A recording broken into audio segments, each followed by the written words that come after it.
حسینی بای از یک گزارش کاملا علمی و در عین حال کاملا بانشات و جذاب گزارش میده.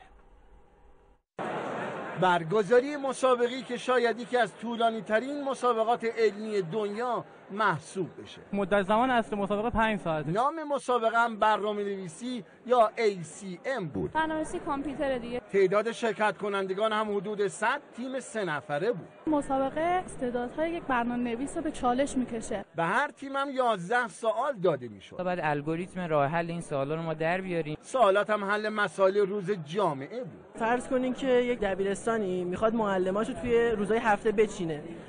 این میشه یه الگوریتمش در آورد و یک برنامه ساخت. دقت و سرعت مهم بود. تیم امتیاز بیشتری میگه زودتر سوالا حل کنه. و بلد بودن ریاضیات هم پایه کار بود. باعث میشه آدم خلاقیتش بیشتر بشه، نشه ایده‌هاشو زندگی بهتر، مسائل زندگیش بدون بهتر حل کنه. سوالات هم کاملا به زبان انگلیسی بود. اصلا فارسی نداره؟ نه. هر تیمی که مسئله رو حل میکرد یه بادکنک بهش میدادن. بادکنک زیادم نشون میده که اینا مسئله بیشتری حل کردن. این گروه نگاه کنید 1 2 3 4 5 6 7 تا بادکنک در واقع گذاشتن و این گروه خودشون هم خندهشون گرفته. فقط 2 بادکنک.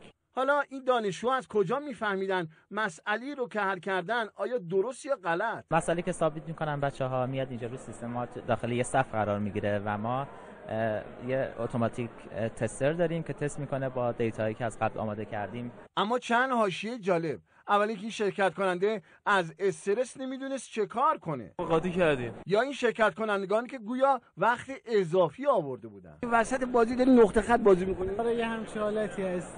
خیلی ممنون. این شرکت کننده دیگه خیلی باحال بود. اومدم اینجا دوستان ببینم صرفا. تیم دادم که بیام دوستان ببینم. 16مین دوره مسابقات منطقه‌ای برنامه‌ریزی غرب آسیا امروز با حضور دانشجویان 50 دانشگاه کشور در دانشگاه صنعتی شریف برگزار شد. 2 تا تیم انتخاب میشن که برن 39مین دوره مسابقات جهانی که اردیبهشت 94 تو کشور مراکش برگزار میشه و این هم زمانی که مسابقه تمام میشه.